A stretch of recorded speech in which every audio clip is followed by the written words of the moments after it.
उसको लेके अपने शरीर में लगा ली, फिर 15 दिन बाद फिर आ गए 6 बार ऐसे। अब सोचो इतने दिन कोई भूखा कैसे रह सकता है, पर निष्ठा, स्वयं भूखे और परिवार भूखा। पहले हम सब ऋषियों की ही संतान है, पहले ऋषि जन वनवास भी करते थे, अपनी पत्नी पुत्र आदि, तो हम सब जितने भी हैं सब ऋषियों की संतान हैं। अब जब दुर्वासा जी ने देखा कि इनके चेहरे पर कोई गुस्सा नहीं, कोई प्रतिकूलता नहीं, और इतने दिन भूखे हो गए, इनको 90 दिन भूखे रहना कोई छोटी मोटी बात है। 90 घंटे भूखे रह के देखो कैसा लगता है, चिड़चिड़ाहट पैदा हो जाएगी। 90 दिन भूखे हैं और महात्मा हर बार आके पा जाता है और कुछ बोलता नहीं। तब उन्होंने कहा तुमने जीत लिया, उत्तम लोगों को जीत लिया।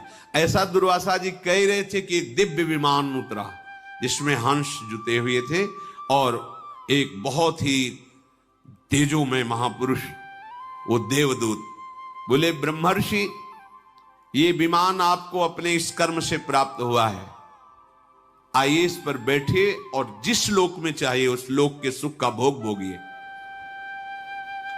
कोई भी निष्ठा परिपक्व होने के पहले उसमें प्रश्न आता है, जैसे क्लास पास करते हैं वही 5 से 6 में जाना है, 6 से 7 में तो होती है ना। तो बोले परीक्षा क्यों लेते हैं, परीक्षा नहीं होगी तो अगली भूमिका में कैसे जाओगे। तो भगवान तो सर्वज्ञ, सर्वज्ञ तो टीचर भी है जो जिस क्लास का अध्ययन कराता है, पर वो देखता है तुमने जो अध्ययन किया है उसमें तुम कितने प्रवीण हो, आगे बढ़ो, नहीं तो फिर उसी क्लास में रहो और परिपक्वता करो फिर आगे बढ़ो। ये सिस्टम ऐसे थोड़ी भगवान को कोसना कि परीक्षा क्यों लेते, नहीं, बिना परीक्षा भूमिका में कैसे पहुंचोगे, वो ऐसा है। और जहां परीक्षा नहीं ली जाती वहां धोखा ही प्राप्त होता है। मान लो डॉक्टर है और उसने परीक्षा दी नहीं, मतलब वास्तविक उसने पढ़ाई की नहीं और किसी भी तरह से डॉक्टर बन गया, और उसको सही माने में ज्ञान है नहीं कि अब इसको कौन सा इंजेक्शन लगा तो मरी जाएगा मरीज। से अच्छी तरह वो अपनी डॉक्टरी पढ़े, फिर अपनी योग्यता से पास हो तो लाखों को सुख प्रदान करेगा। ऐसे हर क्षेत्र में है, अच्छी तरह से आप साधना कीजिए, फिर भूमिका में तो लाखों का उद्धार कर देंगे। ऐसे नहीं कि मनमानी आचरणों को करें हम योग्यता प्राप्त कर ले। कई सिद्धांत लोक में नहीं तो फिर परलोक वाला कैसे हो जाए। आ गया ना विमान, कोई गुस्सा नहीं, कोई परेशानी नहीं। इतना ऋषि ने उनको भूखा रखा, पर ऐसे नहीं कहा कि हर बार आ जाते हो तुम, इतना तो आ ही सकता है ना, हमारा परिवार है, तुम्हें शर्म नहीं आती। हम श्रद्धा पे श्रद्धा करते चले जा रहे, आप हमें मारने पे तुले, एक भी शब्द नहीं, कोई परेशानी नहीं। उसी समय विमान आ गया। देवदूत ने जब कहा ये विराजिए और चलिए जिस लोक का सुख चाहिए उसको भोग लीजिए, तो उनका देवदूत, मैं सुनना चाहता हूं कि जिस लोक में तुम हमें ले जाना चाहते हो वहां कौन कौन से गुण हैं और उनका क्या दोष होता है, वहां दोष क्या है। जब मैं ऐसा जानूं तब जो है उस लोक में जाने की इच्छा करूंगा।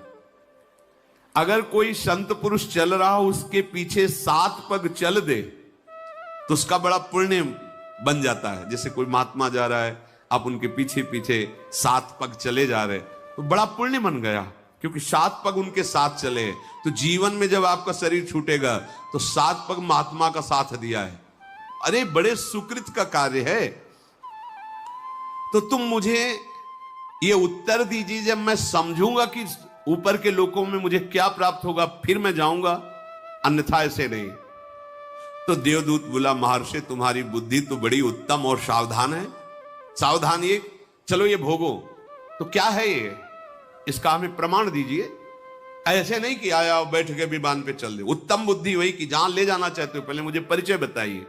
ये हम तुमसे नहीं पूछा जाएगा, ये उनसे पूछा जाता है जहां कि कहां चलना चाहते हो। मार मार के यम के दूत वो पूछेंगे थोड़ी तुमसे। ये तो पावरफुल महात्माओं की बात है जो भजन तपस्या निष्ठा। हमारे पास मेरी महारानी श्री राधा रानी, हम पूछे ही कोई नहीं आएगा, न विमान आएगा न पूछने आएगा। यहाँ अपने घर में ही है, बस घर में ही अंदर प्रवेश पा जाना है।